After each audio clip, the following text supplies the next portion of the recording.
Hey, this is Butch Patrick. That's right, Eddie Munster. And it's almost Halloween. If you're listening to me, you're listening to Canned Air Podcast.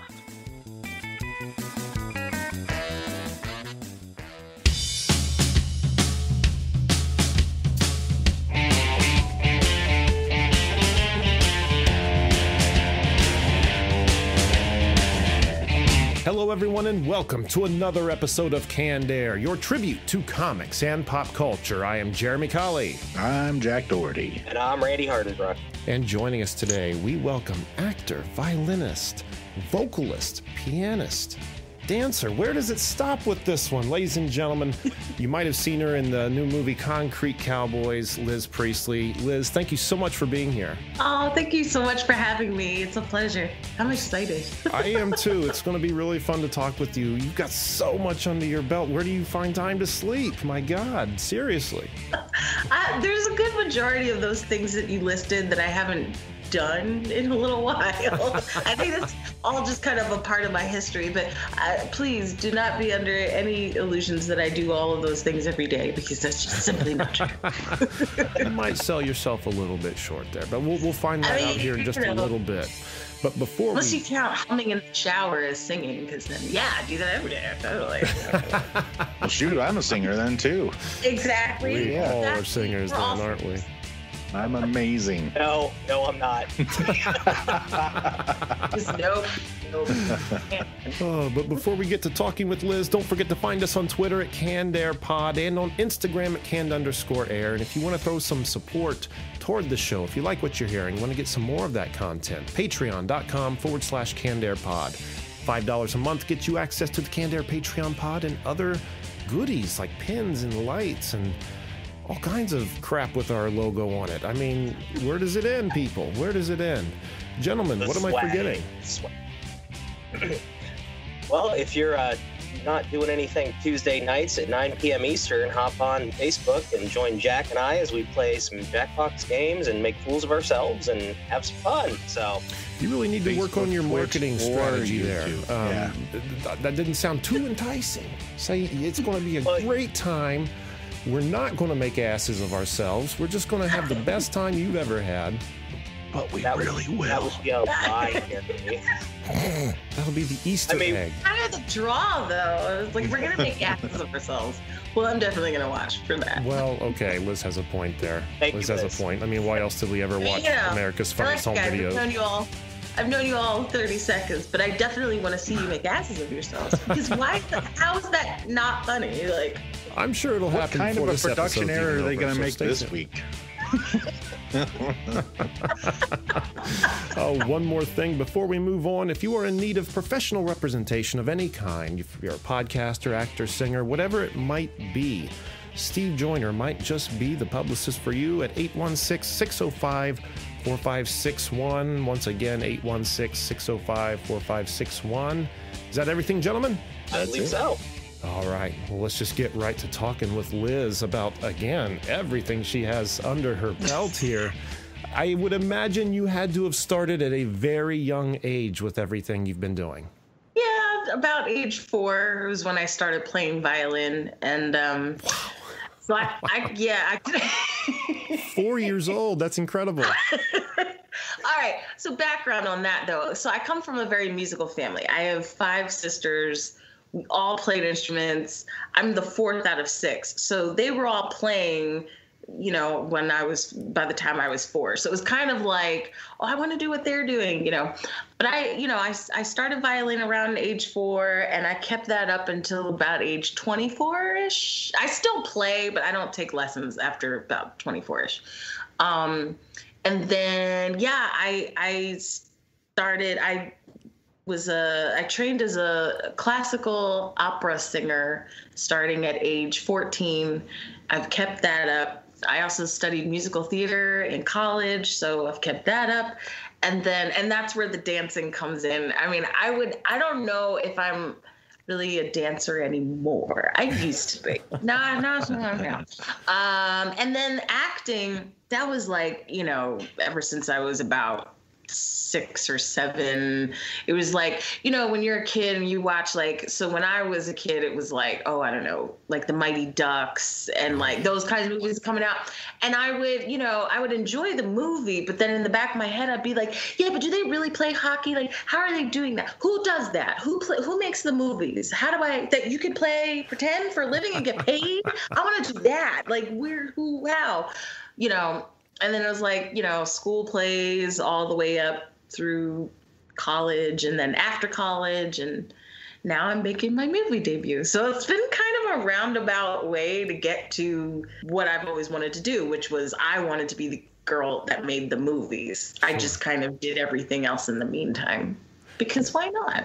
Yeah, exactly. Why not? Yeah. It sounds like you might have a seed in you to be a producer based on the way you were examining the Mighty Ducks. I mean, that might be a credit we see on that IMDb here in a few years, huh?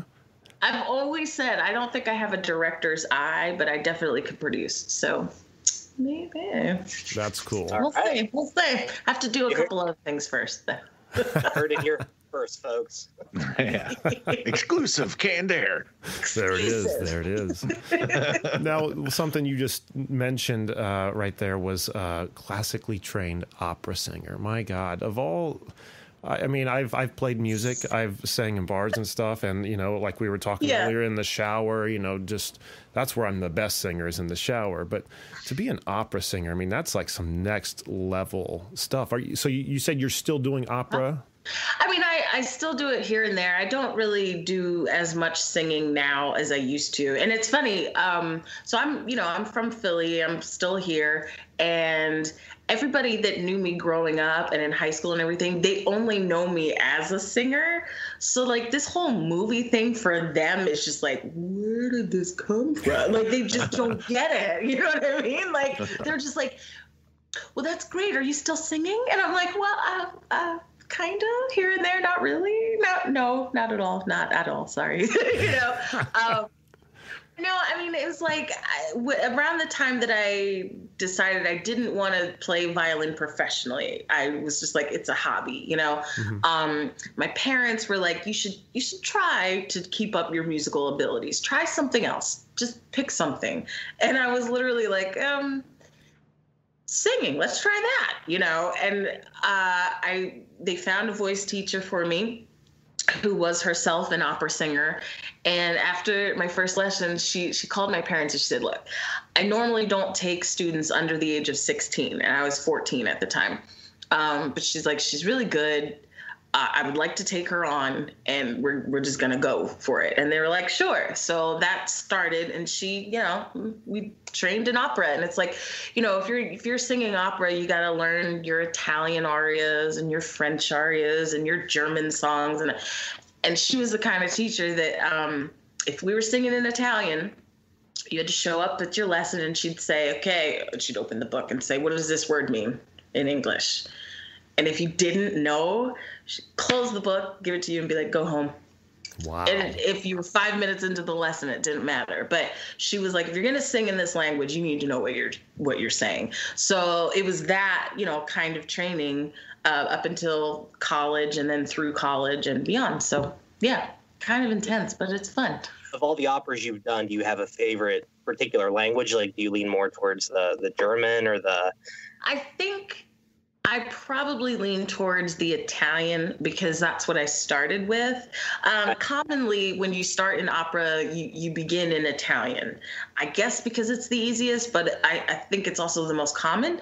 So I just, I tend to have a love for the Italian part. But when I was in college, so I went, for musical theater, but there was an opera program at my school, and they did an opera every year. And they did a couple German ones while I was there. And I was just like, these are beautiful. Like I got a new appreciation for them during college. So it's funny though. I'm glad I did all of that. I don't really miss it.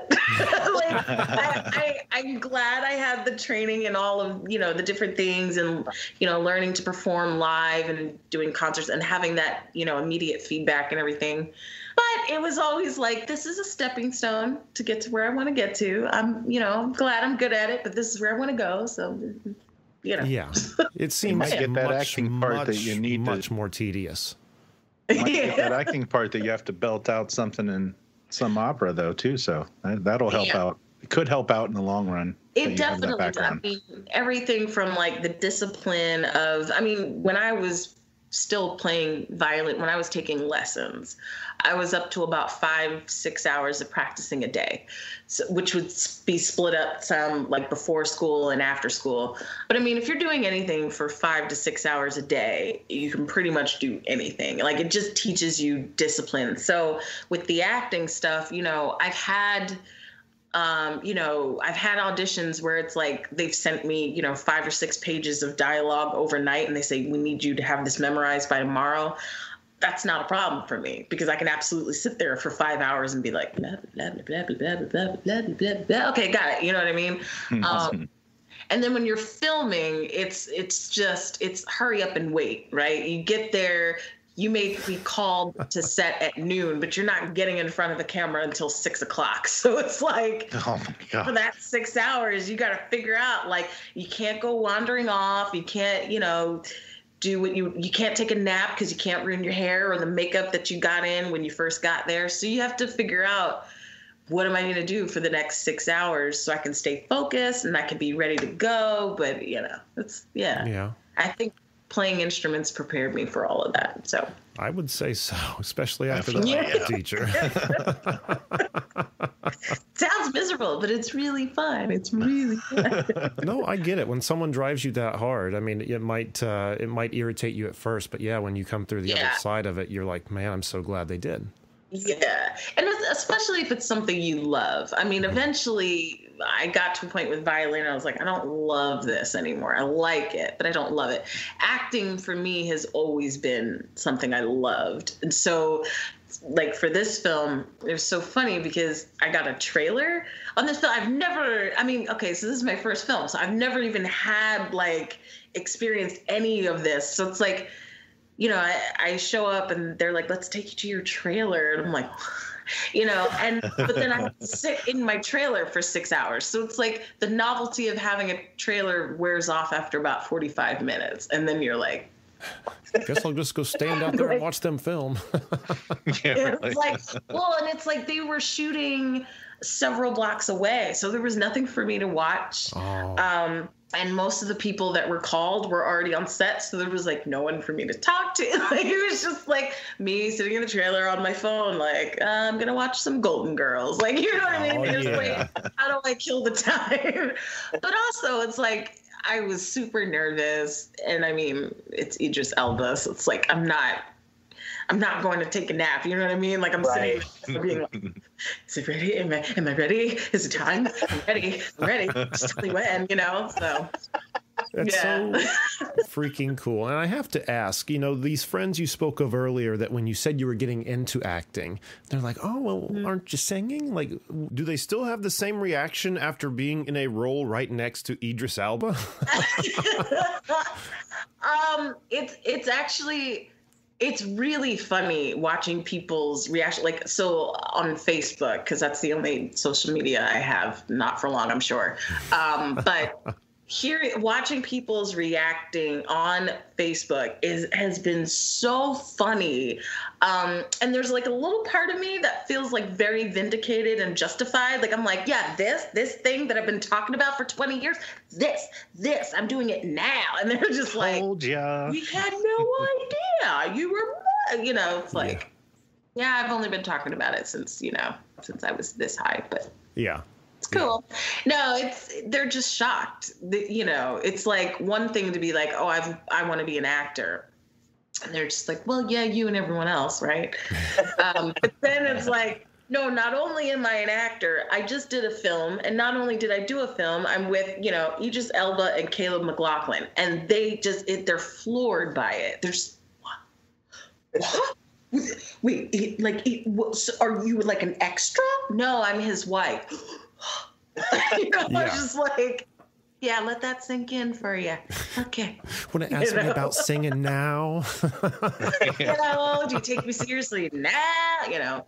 So yeah, it's been kind of cool to, there's a little part of me that's like bragging, a bit. Well, why the hell shouldn't you? Brag your ass off. Absolutely. I'm trying to stay humble. It's like, but there's, a little part of me that's like, well, being someone who brags and being arrogant are two different things. As long as you don't mix the two, I think you're going to be just fine.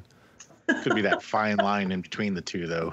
Yeah, right. It's walking. I'm trying to walk that line very carefully. But it's so funny because we've been doing this show now 7 years, and this is a much smaller scale than what you're talking about. But over time, we've tried to tell people about the show, and people that I know sometimes will just kind of look at you, a podcast, and just that word in itself can be very dismissive to people.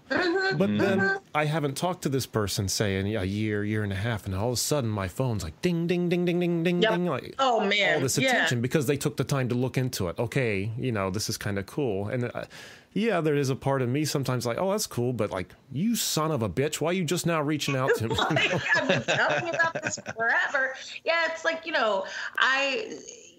obviously my family has been very supportive and everything, but I've been doing theater in Philly and New York and DC and a bunch of other places for about 25 years now. I could probably count on one hand the number of shows my family has gone out to see. Not counting my parents, they're great. But I mean, like my sisters, they came up in college to see shows that I was in. But I think since college, it's been like, maybe one or two here and there. So, yeah, it's kind of nice because I've been saying so long, like, I'm an actor, and they're like, yeah, we know you're auditioning.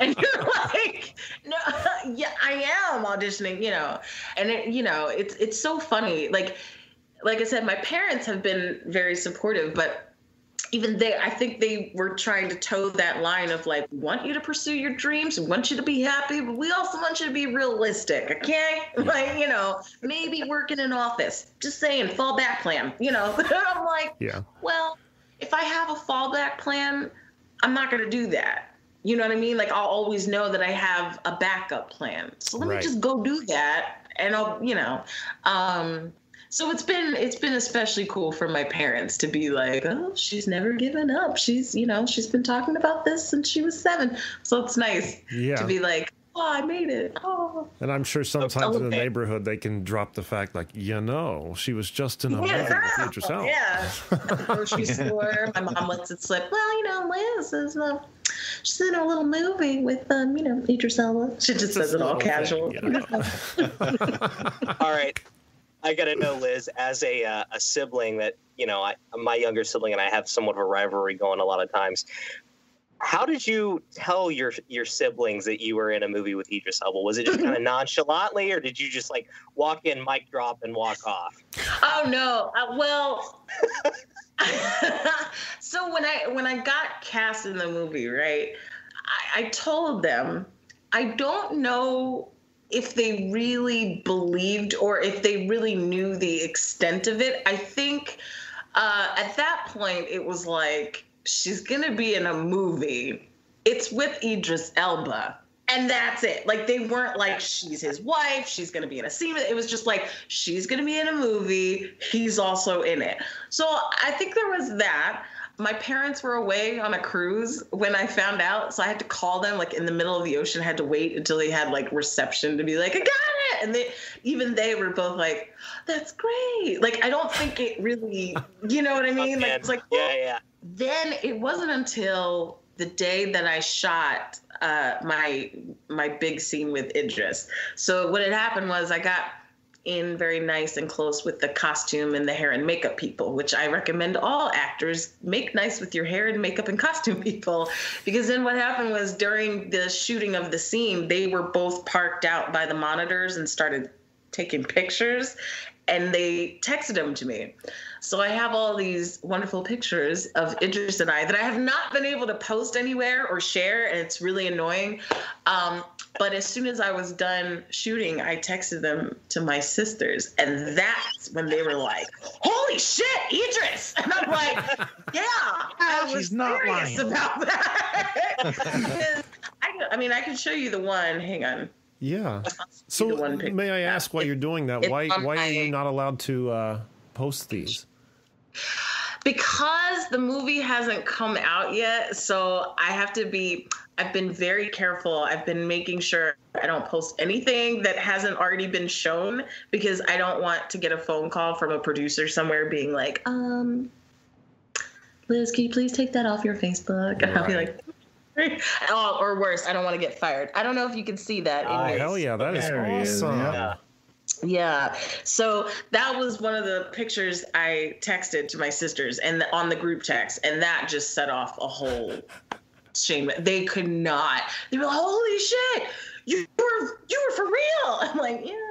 And then suddenly it was like, "Hey, can we invite him over to our house for like Christmas?" Like, and I was like, "He's newly married." They're like, "Tell her she can come too." Like, it was yeah, because you're immediately best friends, right? Yeah. Yeah, I was like, "Yeah, let me go invite him." It was like all I had to be able to go up to him and talk to him for like 10 minutes between shots, like set up. I was like, "Yeah, let me just walk over there and be like, hey, what you doing for Christmas?" That would have gone over so well, probably, right? Yeah, I don't think so. I did rap to him though. I thought that was funny because he's an actor, he's a DJ, right? And now he's a rapper as well. And of course, when I got cast, I started blasting his song "Boasty" for like 3 weeks straight, and then we're sitting there, like I said, chit chatting, and I was like, "Oh, and I hear you're a rapper now too," and he's like, I was like, "No, you're absolutely a rapper." And then I rapped the last line of his verse of that song to him, and he just laughed at me.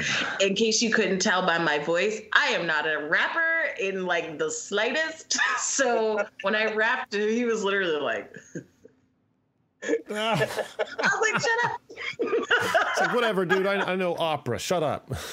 Yeah, really.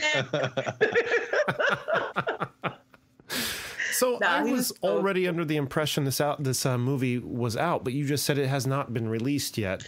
So it hasn't been. It debuted at the Toronto Film Festival on the first week of September, and now we are waiting to hear who is winning out the negotiations. I've heard that there are certain interested parties.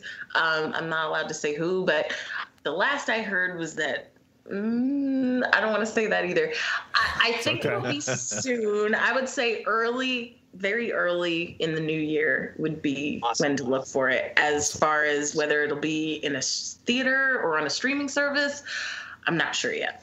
Nowadays, it's like tomato. It seems like movies do just as well on streaming as they do in the theaters, if not better. Crazy. And they did, I heard they did, right before the film festival, they did a screening of the movie in LA at a drive-in theater. So who knows? I mean, drive-ins are making a huge comeback right now. Yeah. So maybe they'll do that and then the streaming. I have no idea, but I just need to get out. It's getting to a point now where people are like, "Did you make it up? Did you Photoshop those pictures?" Like, it's been so long and we haven't heard anything about this. Like, Liz, were you really in this movie? And I'm like, They really don't want to believe you, do they? They really don't. It's like, guys, I couldn't even make this up if I tried. This is the most surreal moment of my life. Like, you even give them a picture and they're like, but. Now, they're like, Photoshop. Liz, that's so sad. That's so sad and pathetic. The proof or it didn't happen type of thing right now. I'm like, come on. It really happened. That's funny. So this movie, Concrete Cowboys, is this a remake of the older film, or is this its own entity? No, this is its own entity. This was a story based on the book Ghetto Cowboy by Greg Neary.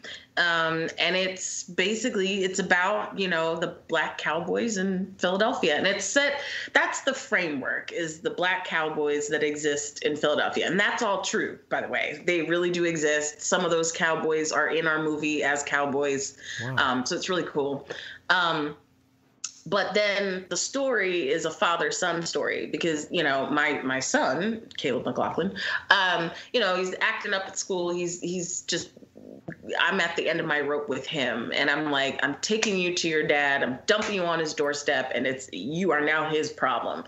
And he's never known him for 15 years. He's never known him. So it's learning who his father is, but then also learning who his father is in the context of him being the leader of this group of cowboys. That he's like, what do you mean there's black cowboys in Philly? What? Like, that's the story. So that sounds really good. I saw a teaser and I'm intrigued. I want to see it. It looks cool. The teaser I saw was so funny, where he walks in and there's a horse in his dad's house, and I saw that and I laughed hysterically. I was like, I cannot wait to see this. I can't wait. I read the book, but I mean, I can't wait to see this. I think people are going to be really surprised by Caleb in particular. I mean, Idris, they're all going to be just like, oh, he's a cowboy and he's shirtless. Like, I mean, come on. But, and that was, again, make nice with your costume people, because he was buttoned up until my scene. And the costume person was like, let's just get rid of 3 of these buttons over here. 1, 2, 3. And then she walked by me and she's like, you're welcome. Yeah. I was like, what did you just do, Teresa?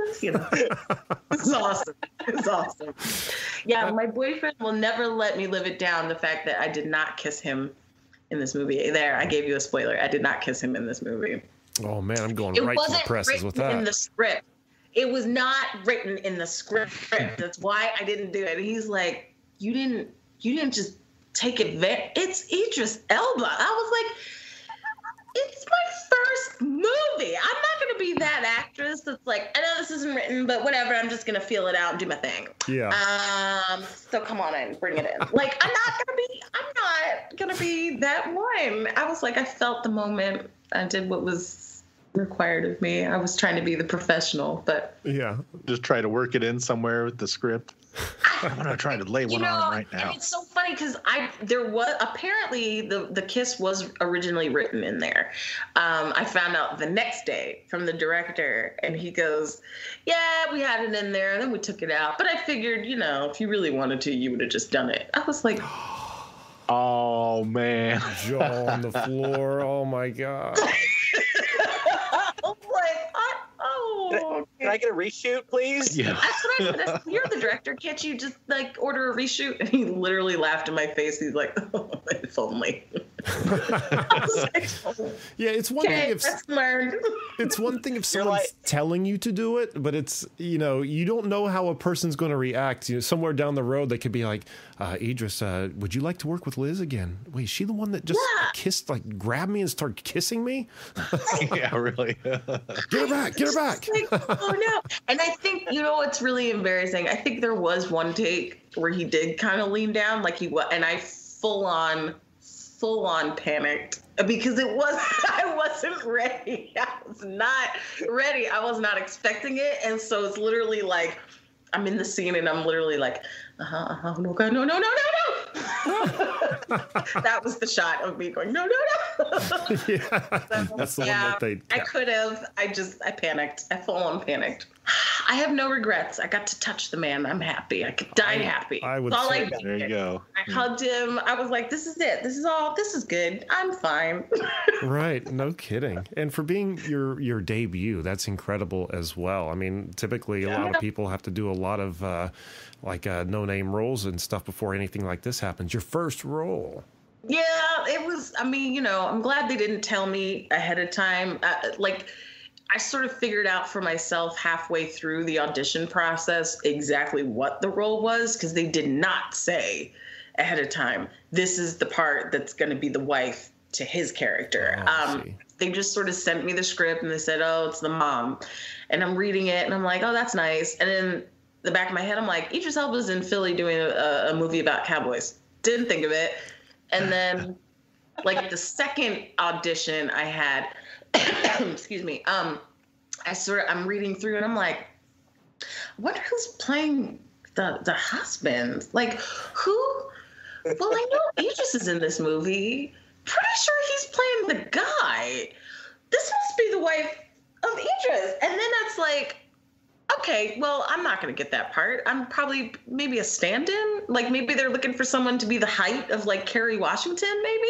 And, like, maybe I'll get that part, which is fine. I mean, totally, I would do it. So, again, like, I'm still not thinking that I'm really up for it. And then around the third audition was when I was like, oh, shit, really? Like, you're really?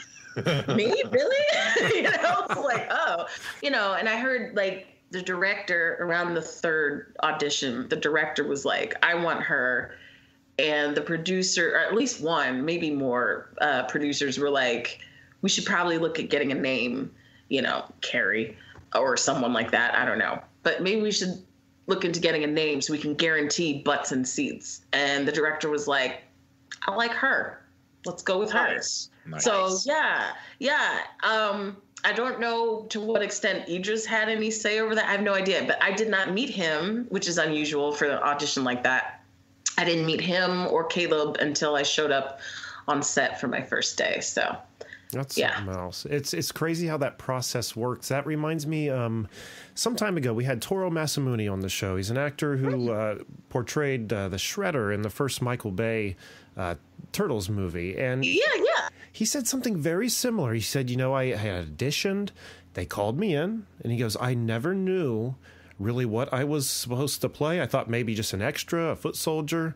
And then he's like, who am I supposed to be anyway? Oh, you're the main bad guy. And he's like, whoa, what? Yeah. It was like, I mean, I was reading it and I'm like, it's clearly the mom, but I'm nobody. Like, I have no film credits on my resume. I have no, you know, like, they don't know me. So maybe, you know, I can be the stand-in when Carrie needs to go to the bathroom, and then the rest of the scenes I'll be like shopper number 4 in the back with my little shopping cart and, you know, something like that. I just never thought that I'd be seriously considered until the end. But meanwhile, I mean, I went all in for the audition because the part as written at that time versus how she ends up in the movie was not the same. In the movie, she's a nurse. She's very professional. She's, you know, in the audition, she was a drug addict about to be evicted. That was the scene, was her. The cops were giving her like 10 minutes to grab whatever she could out of her house before she was being evicted. So it was a much darker role. And I mean, I didn't sleep for like 48 hours, so I looked really gross. I showed up with like a scarf in my hair and like horrible makeup, and I was crying. And so I went all in for the audition. I'm thinking that's what made them be like, huh, all right, she's going for it. All right. But like I said, what I ended up playing was very different. So sure. That's a pretty extreme thing to have to go on an audition for all of a sudden, just to be like some drugged out, busted person going in to clean up your stuff out of nowhere. And then especially for the role that you played. So, yeah. And I, you know, like I said, at that point, I didn't think I was being seriously considered, but the casting director had seen me several times before, and she's always called me in for, I call them Target moms, those commercials where it's like, who's ready for school? Like, I'm that mom. I'm very good at that.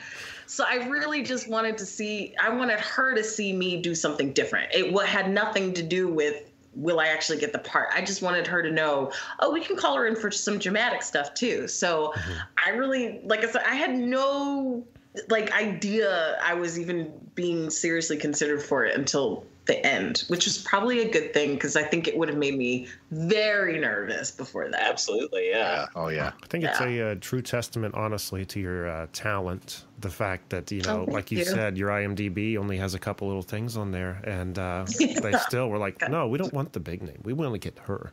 Sounds like you're going to be a big name pretty soon, though. I hope so. Well, thank you. Yeah, I mean, you know, it was cool. I was in the same boat as Ricky, the director, Ricky Staub, and also Caleb McLaughlin in a way, because this is his first big film. I mean, he's done Stranger Things, but he has not headlined a film before. So this was his first big thing. It was my first big thing. And it's Ricky's first feature film. He's only done short films. So the three of us at different points would just kind of look at each other like, can you believe? Can you believe this is happening? Are you ready? Are you ready for this? You know what I mean?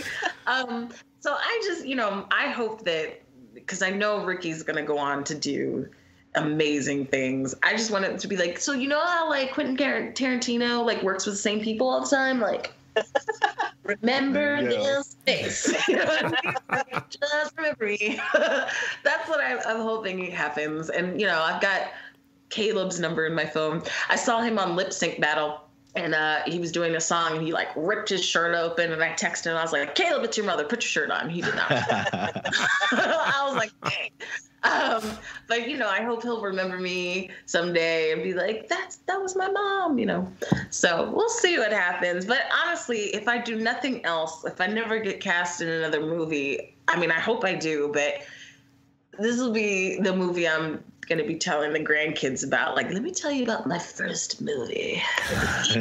Gather You know what I mean? Like, yeah. This is the story that I could die happy and be like, I did it. You know what I mean? So. Oh, absolutely. That is so awesome. Congratulations to you for that.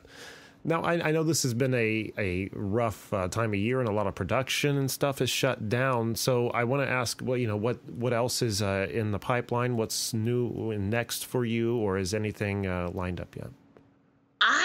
I'm taking it easy a little bit. I mean, I'm auditioning, but it's like, yeah, COVID really threw a lot of things in. Yeah, it's so we're basically waiting to see what happens when the movie comes out. I am writing as well. I do write. I'm working on a web series and a screenplay. And so one of the good things about being in quarantine and all that is I have had so much time to write. Mm-hmm. So I've been able to connect with a few actors, and we've been sort of developing those. So I think those will probably be next down the pipeline for me, unless, of course, you know, I happen to land some kind of commercial or something. I don't know. But that's it. Yeah, I'm taking it easy. I'm writing a lot, and we'll see what happens after that. Yeah. One day at a time. That's all we can do. No, and it's like I'm enjoying it for what it is right now. And sure. We'll see. When the movie does come out, I'm really excited to see what the reaction will be. Somebody tweeted about me after the festival, and I was just like, that's crazy. That's crazy. So I'm excited to see what happens. Someone tweeted about you, and all you have is a Facebook? You don't even have the Twitter to see it? So my mom has like Google alerts set for me. Uh-huh. And so my name popped up, and she clicked on it. She was like, oh, Liz. And then she screenshotted it. And it was a reviewer that had gone to the festival, and she said something like, oh, I'm so taken with the actress who plays Cole's mother, and I just found out it was her first film. And I was like, oh, it's me. Like, you know, like I've never met this person. And that was cool. It's going to be really cool in about another year when people see this episode and you're huge. Everyone knows your name, and we're like, yeah, we were one of the first to get her. That's going to be awesome. That would be awesome. Well, I mean, you know. Just remember us back then when you are famous to come out. Absolutely. Yeah, we want Oscar invites. Yeah. You guys have no idea how much fun this kind of stuff is for me. So I'm like, I'm keeping everybody's information. I'm going to be like, I have more to promote. Can I come back on? You know, that's good. You're going to be so sick of me. No, I doubt that. No, I was just going to say when the movie drops, and just anytime you want, you are welcome back. This has been more than a blast. No, you guys, this is so fun. I could talk with you all day. So on Facebook, people just should search your name? Yes, under Liz Priestley. You can find me. And you could also follow me on IMDb under Liz Priestley. But that's it. I don't have any social media. I'm boring. If I had an Instagram, it would just be pictures of like my feet and being like, Happy Tuesday. Like, that's better content than what I'm seeing on there typically. So yeah. I'm sure it'll happen, but right now, Facebook or IMDb. That's I totally get it. I'm not one for social media. We only do it for the show because we have to. If it wasn't for that, I would be out. Well, Liz, this has been absolutely just a blast. Again, you are welcome back anytime. You are so funny, very charming. You have a home here. So thank you so much for being here with us this evening. So great. Thank you. Thank you. And Jack, what have we on the website, sir? Go to cannedairpodcast.com where you can see show highlights, guest info, listen to the show, follow us on all our social media, see some of our YouTube videos, buy some merch, become a patron, and if you'd like to be a guest and promote your work, send us an email on our contacts page. And once again, don't forget to find us on Twitter at CannedAirPod and on Instagram at canned_air. And again, patreon.com/CannedAirPod. $5 a month, extra content. Enough said. What else do I need to say? I've been saying it, people. Haven't I been saying it? Go over there. Just go to our website. Click the link. And what else am I forgetting? We have merch, too. New shirt vendors. Remember that expensive merch we used to have? Well, it's gone. We've got cheaper merch now.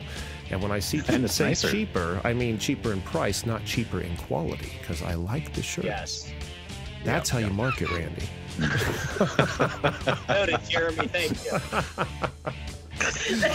Am I forgetting anything, gentlemen? Yes, 9 p.m. Tuesdays. Come laugh with us. Come cry with us. Jackbox on Facebook.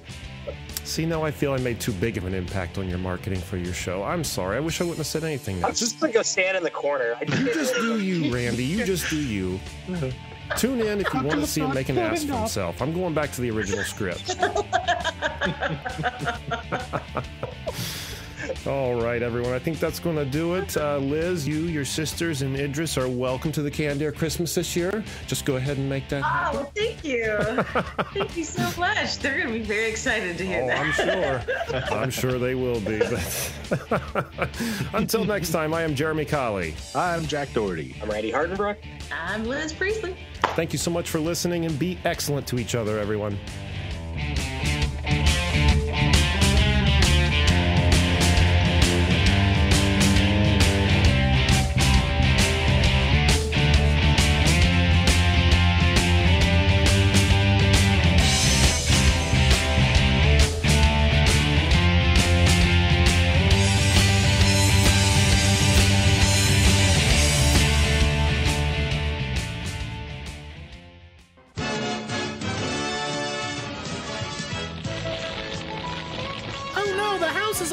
I need to get help. Do it from outside. Blowtorch. Whenever there's a fire in your house, be sure to get outside immediately. And once outside, get on CannedAirPodcast.com. Well, thanks for the tip, Blowtorch, but just one question. What about the fire? And knowing is half the battle. G.I. Joe!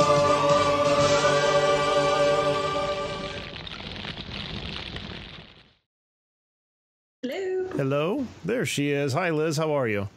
I'm good. How are you? Good. Let me turn on my camera. I didn't anticipate this, so you're not going to get a good look at it. There we are. How are you? It's good to see you. I don't think I have it right because I can't see you, but that's just because I'm not technologically, Oh, proficient. I see. So I just gave up my identity for no reason, is what you're doing. I mean, it's too late now. This has been a Canned Air production.